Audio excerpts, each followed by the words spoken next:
March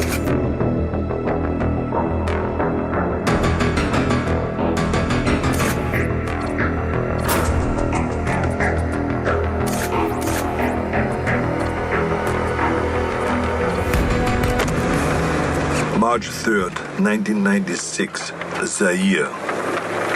I thought I could wait. I thought that I could hold back and make my move at the right time. I couldn't. Fuck.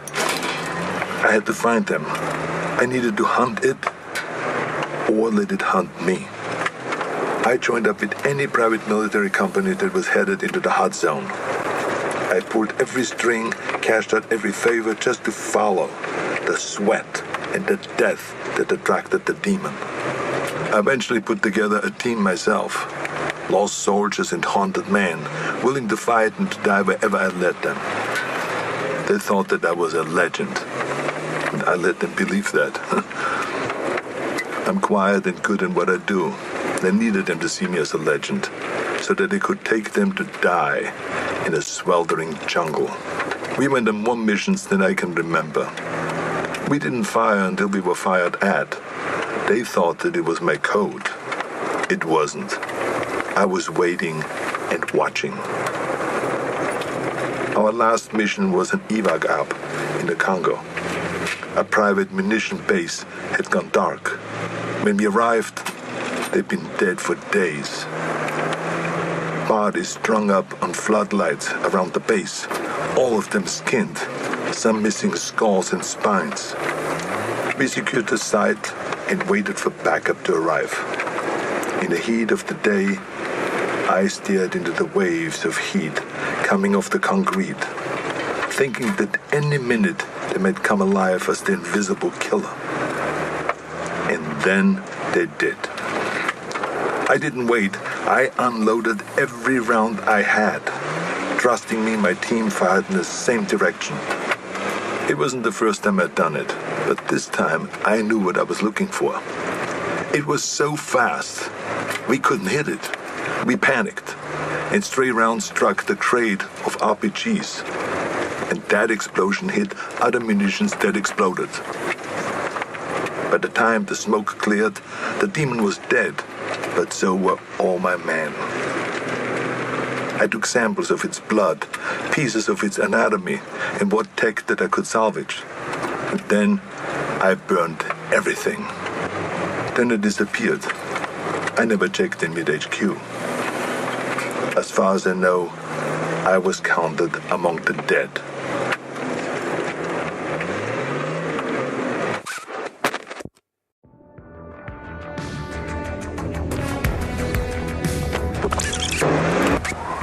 October 12, 1997, Los Angeles. I needed to come back to the States. It wasn't impossible to sneak contraband through customs, but I wasn't willing to risk what I found in the Congo falling into the wrong hands. Instead, I traveled to Mexico aboard a cargo ship bound for the port of Altamira. From there, I made my way to Tijuana, and I bunkered down. I had tangible proof of extraterrestrial life in my possession, but no idea what to do with it. I'm not a scientist. I did a soldier's duty and secured valuable intel. This was out of my pay grade. I kept an eye on the news. Los Angeles was having a record-breaking heat wave and a gang war on the streets. It was perfect. I could feel it in my bones. I'd been tracking them for so long, I could think like them. I could smell the prey. I could see the hunting ground. I had to get to LA. Crossing back into the States from Tijuana wasn't that difficult, but by the time that I'd reached the city, it was already over. Like Valverde, the OWLF only found crumbs. What I'd hoped might be an alien ship turned out to be only a launching site. I wanted it too much, and I got sloppy. I breached the OWLF's quarantine and was captured. I'd hoped to be bailed out by Agent Keys, but He died. With Keys gone, the old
press the ignition switch.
October 12, 1997, Los Angeles. I needed to come back to the States. It wasn't impossible to sneak contraband through customs, but I wasn't willing to risk what I found in the Congo falling into the wrong hands. Instead, I traveled to Mexico aboard a cargo ship bound for the port of Altamira. From there, I made my way to Tijuana, and I bunkered down. I had tangible proof.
Go, go, go! Cover me. Reloading.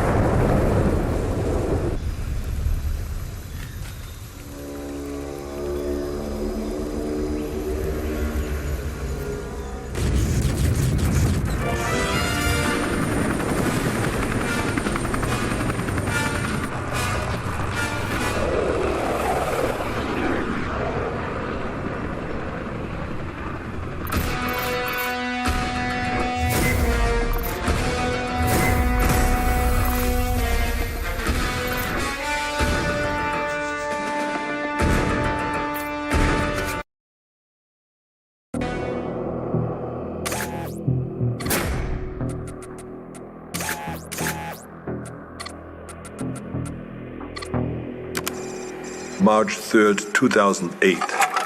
We've gotten good at killing predators. Every time we find one, we come back with more tech, more research, and the OWLF's funding goes up. Together, we have gotten stronger and more efficient. For a time, the aliens were surprisingly predictable. They had no idea that we knew so much about them. But that began to change. They sent better hunters every time. They're beginning to see us as a threat. Or we've become a more worthy prize. Maybe both.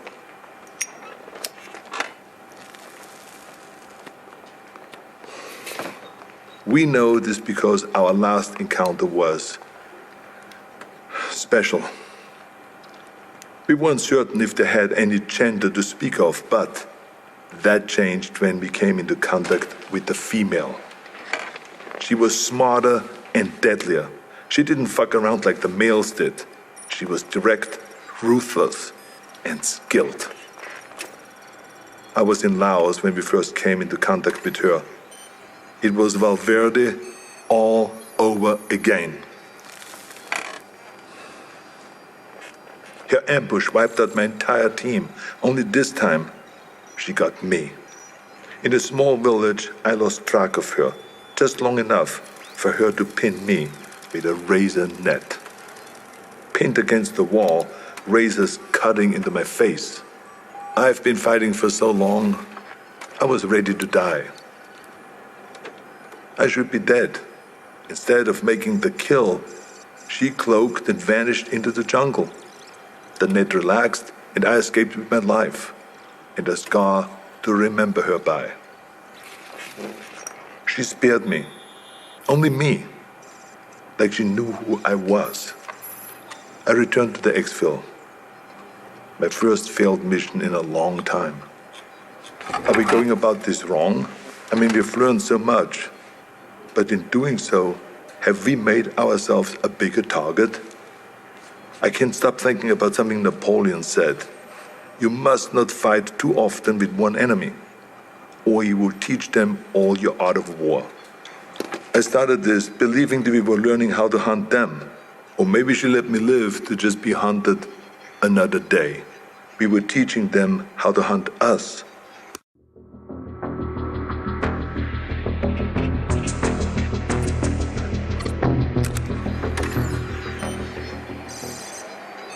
January 13th, 2019. I knew that the Predator's deployment to Earth would make it impossible to keep all of this a secret. Sooner or later there would be another player on the board. I'd hoped that it would be another agency, one that understood and respected the threat. Project Stargazer. Our initial intelligence on Stargazer was that they were capable, funded, but inexperienced. But they were smart. They took the OWLF's funding and got it shut down. Everyone we could identify in their group was a disavowed member of another agency, including the OWLF. Lacking strong leadership and a clear directive, they were sloppy and arrogant. They were aware of the Predator's threat, and while they had many of the pieces, they struggled to see the bigger picture. Stargazer was so far behind that we didn't see them as a threat until the event in Mexico. The recovered Predator escape pod was an extraordinary find for Stargazer, but the death toll was a heavy price to pay for taking a Predator captive. My task force has many directives, but one of the most primary is we do not take captives. Retrieve technology, corpses, and other intelligence. But there's no value in a live Predator, only liability. The enemy does not want peace. The enemy does not negotiate. Its only drive on Earth is to hunt.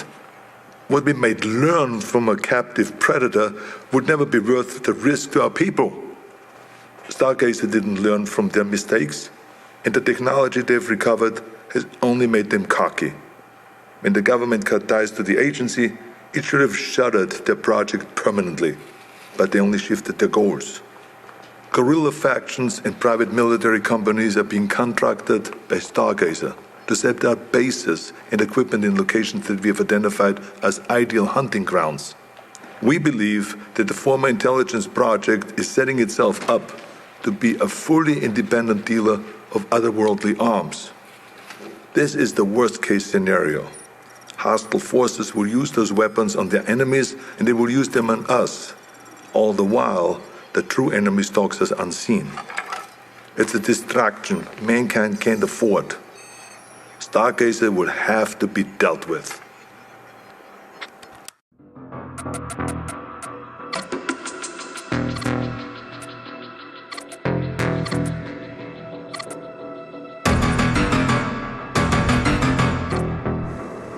"2025. It's hard to believe that I'm still here recording this. I probably shouldn't be smoking in the med bay, but fuck it, it's my birthday, for Christ's sakes.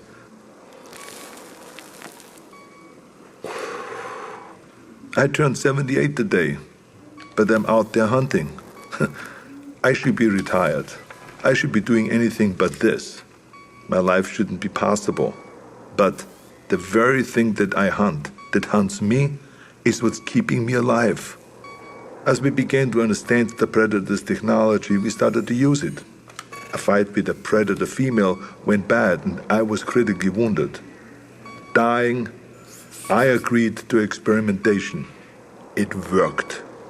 It worked so well that the cells in my body stopped aging. Pushing 80 now, I'm fighting like a man in his 40s. It's not the only experiment that I've been part of. I'm deadlier now than I was in Valverde.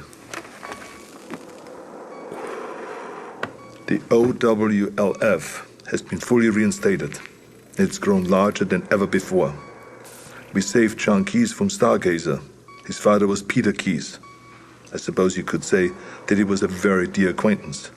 His son is a gifted scientist. I worry about the future. The Earth is seeing unprecedented rise in heat and war. As the climate changes and the temperatures go up, more and more countries are becoming hunting grounds. We've killed so many of their kind, but they only send more. The number of events that we've witnessed has increased threefold in 10 years. We have made an impression on them, but not like we had hoped. We wanted to show them that we weren't prey, to deter them from ever sending another hunter to our world. We sent a warning, but they took it as a challenge. I fear we have made things worse. If the predators ever decide that we've grown too bold, I have no doubt that they could burn the Earth and all of humanity with it. My only hope is that while they waste their time on sport, we can rise up together and stand against them as a species.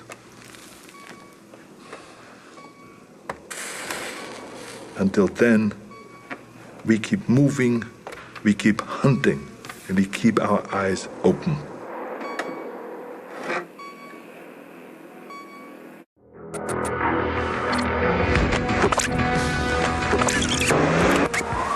October 12, 1997, Los Angeles.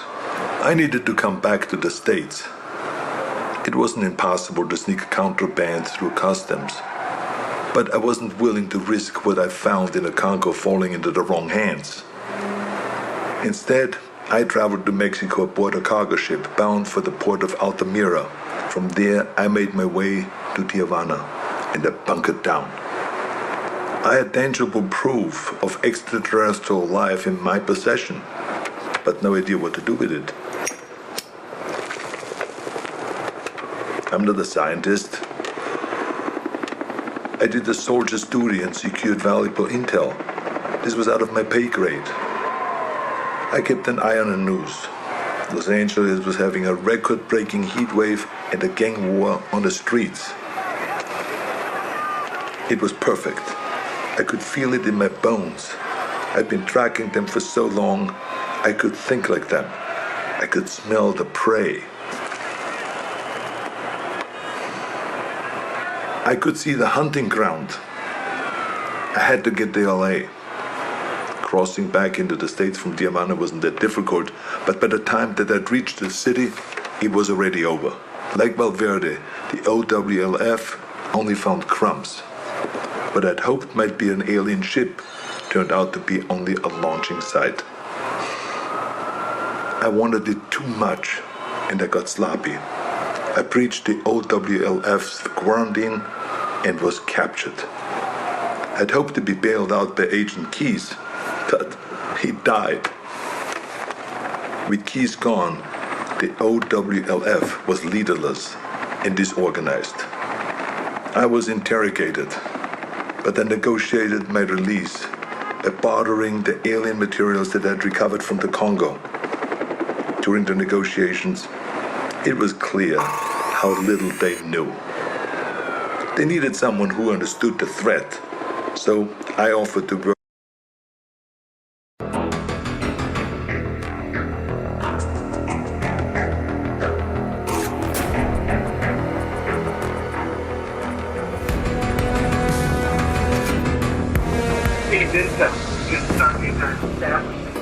Data from various cartels, guerrilla factions, and other paramilitary groups. I think if you would download evidence off their equipment, we can out the way they do. Oh, okay.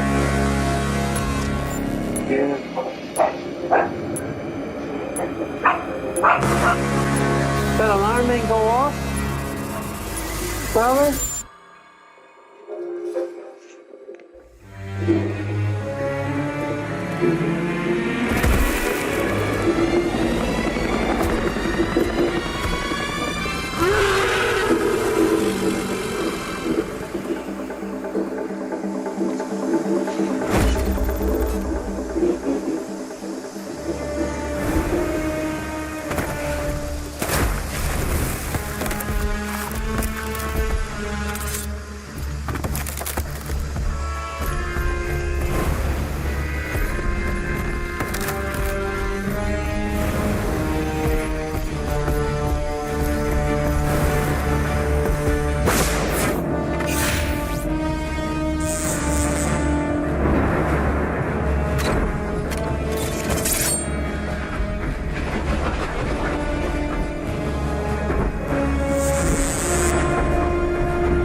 knew you was gonna get your ass whipped.